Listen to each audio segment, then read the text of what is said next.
না, অত্যাচার? না, এবারে আমাকে ১ম এ মানে হাত তুলছে। তাও আবার যেভাবে হাত তুলছে মানে একটা নরমালি হাত তোলা না। মানে ও আমাকে আমি মারাই যাইতাম। মনে হয় যে আমি একদম। মৃত্যুর পর থেকে বেঁচে আছি, হ্যাঁ? মানে বুঝতে যেভাবে পারছি। আমাকে দিয়েছে। আমি এখন নাই।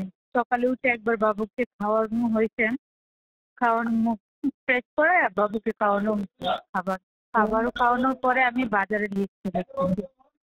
বাবুকে ২ ঘন্টা পর, পর সলিড খাবার দিতে হচ্ছে। বাবুকে বসায় রাখা হয়েছে।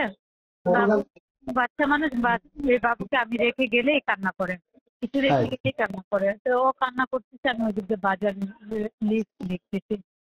লিস্ট লিখার পরে মানে ওনার এক বাতার আইসে বলে যে, "পিঙ্কি ওকে একটু সলিড খাবার দাও।"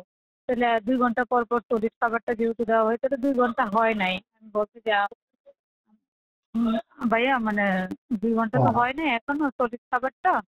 তাহলে এটার জন্য আর মানে দিতে পারতেছি না, একটু পরে দিব। করে নিই। হ্যাঁ, তারপরে দুধ দেওয়ার কথা বলে মানে আমি দুধ রেডি করতেছি।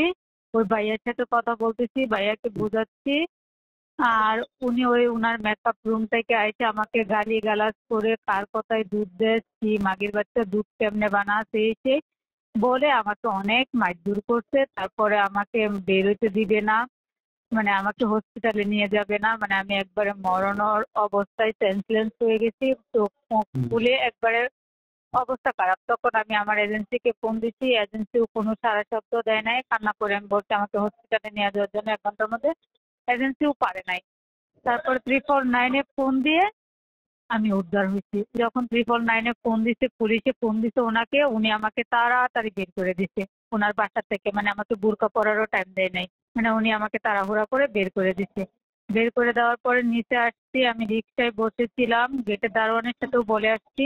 নিচে রিক্সা নিয়ে বসেছিলাম। বসে থাকার পরে পুলিশ আসছে।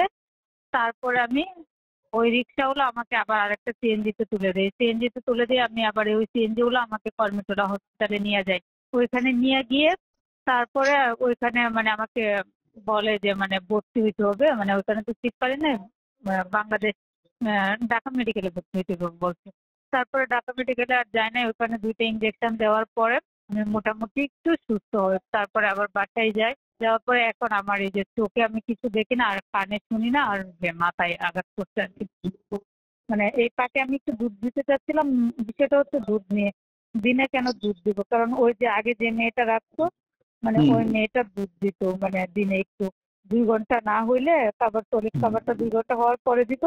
এর আগে একটু দুধ দিত, কান্না করলে একটু দুধ দিত আরকি। যে বাচ্চার গলা শুকায় গেছে মানে এরকম ছোট বাচ্চা না? ও তো আর পানি খাইতে পারে না।